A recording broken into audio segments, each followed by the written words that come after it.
Right, so I charged both my kegs to 15 psi and flushed them, which was equal to the pressure of my Fermzilla. I've got my gas bottle at 15 psi connected to my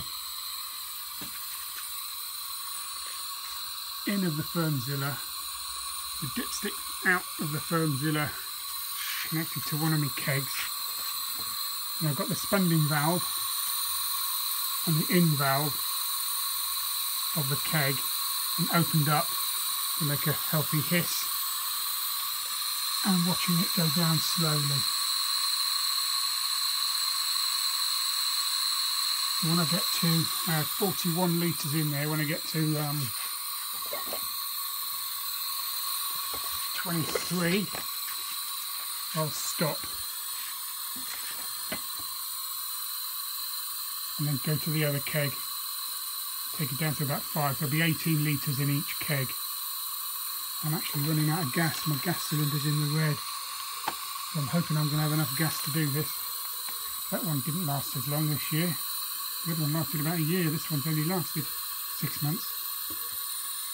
This is my first use of the Fermzilla. I didn't do any dry hopping, I just kept it to the recipe that I had. Seems to be working. At 31 now, approaching. That's all going okay.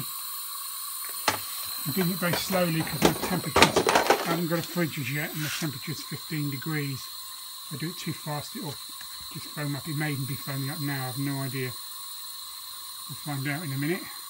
So here we go, all exciting stuff. Well, I'm down to about 5 litres now. I've got 18 litres each of my kegs and I've got a few of these bottles, so I've charged this up to the same pressure as the Fermzilla. I'm now going to attach the beer outline and then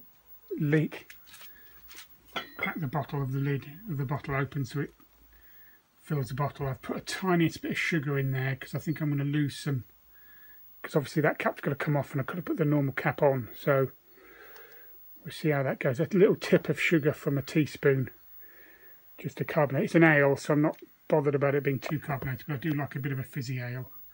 So all's going well. I normally have some form of catastrophe on bottle day, kicking bottles over and leaks and stuff, but it's been all sealed, closed, no spillages, uneventful so far, dare I say that now.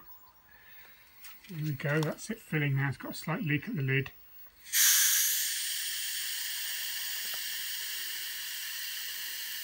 It's filling okay.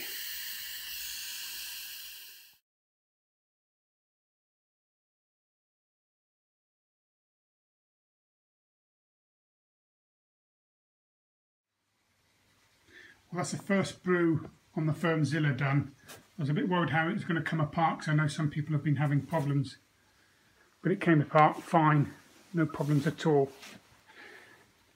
So I thought I'd share how I did it.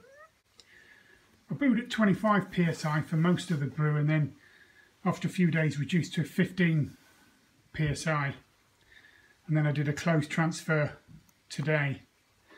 So splitting the keg down, first of all, the first thing I did is I took off the top. I kept the pressure in initially, venting most of it off, left a few psi, which allowed that to pop off nice and easy. The next thing I took off was this chamber here. That was probably the hardest thing to come off. I needed the tool to do that with. That came off. The next thing, this was a bit I was a bit concerned about. Before I vented off from 15 psi, I tightened the backward one up just to make sure that this bit stayed nice and firm inside the cone. I didn't actually need to because this was stuck. This was probably the hardest thing to get off because it was just dried to the plastic. The screw came off easily. To get this one off, I turned it upside down. I was wearing Crocs on my feet and I held the neck of the fermenter between the feet, and I used the spanner tool, but I didn't need to. It would have come off really easy in my hand. It was quite loose, but it doesn't need to be tight because it's not compression seals like the caps. This came off with the tool easy enough, and then this was the rubber was quite stuck to the plastic and needed to shove it in, put one arm in one end and the other in the other to shove it in, but it came out okay. Perhaps the reason why it all came apart okay was because I did lubricate it. I didn't lubricate it as much as the chap on YouTube who lagged his. I just put enough. I don't think more is better. I just put a bit of lube on all the seals and also a little bit on the threads, just to take, because it was new threads, new very dry threads. All the threads had a very thin coating of lube on them, and I think that's probably the thing that helped it all come apart. So I had no problems splitting it apart at all, so which is reassuring, and that's all good. To remove the collection chamber, I did have the handle more horizontal and caught it into the legs of the frame just to give me something to purchase, which allowed me to get that one off, and that worked quite well.